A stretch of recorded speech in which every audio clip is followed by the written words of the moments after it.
Το μόνο που χωρίζει κάποιον από τις 200.000 ευρώ είναι 21 ερωτήσεις και η ικανότητά του να απαντήσει σε κάθε μία από αυτές λέγοντας την αλήθεια και μόνο την αλήθεια.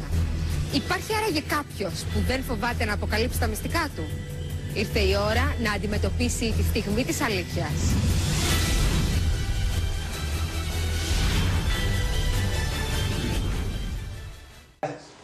Πρώτη ερώτηση για σένα, Νέρτ, για να κερδίσεις 10.000 ευρώ.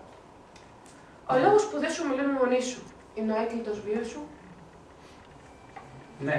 Αυτό που απάντησες είναι αλήθεια. Ξεκινήσαμε πολύ ωραία. Δεύτερη ερώτηση για σένα, Νέρτ. Έχεις κοιτάξει ποτέ άλλη γυναίκα από τότε που παντρεύτηκες? Ναι. Αυτό που απάντησες είναι αλήθεια. Συγχαρητήρια, Νέρτ. Λοιπόν, συνεχίζουμε.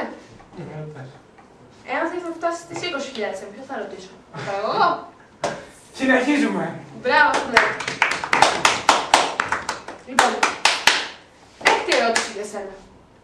Ποιος ήταν ο πρώτος Νιγηριανός Ολυμπιονίκης στο χόκκεϊ επί χόρτου?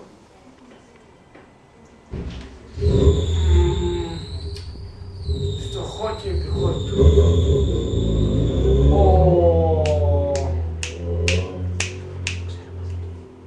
Πού να το ξέρω αυτό?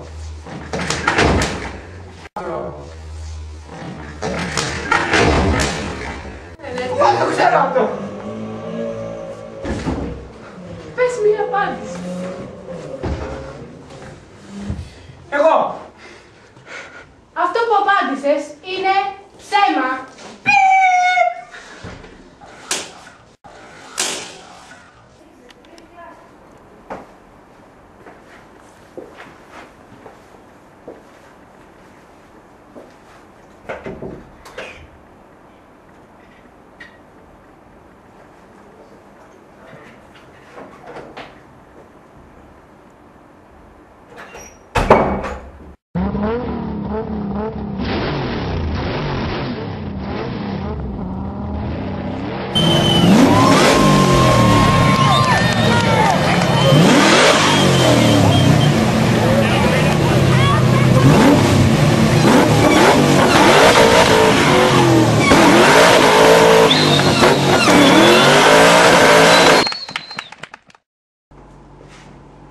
Κατ!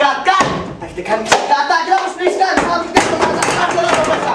Θα μου δείτε το μάτσα, άρχω όλο το μέσα.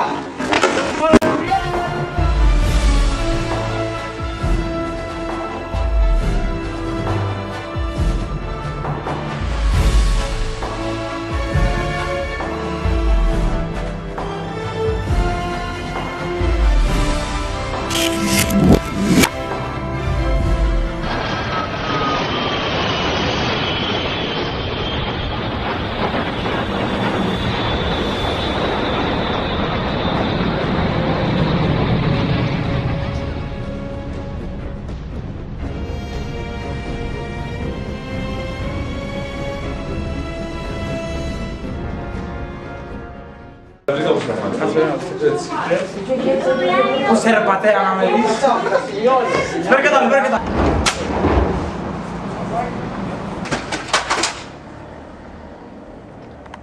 Πάω! Γεια σου μάνα, άναψα το θερμοσυφωνά λίγο για το βράδυ. Λοιπόν, οι παροιμίες σήμερα έχουν σχέση με το όνομά σου. Ξεκινάμε με την πρώτη παροιμία. Φοβάται ο Γιάννης το θεριό και το θεριό. Τον Κώστα. Λάθος. Και το θεριό τον Γιάννη. Δεύτερη παροιμία για σένα. Σπίτι χωρίς Γιάννη.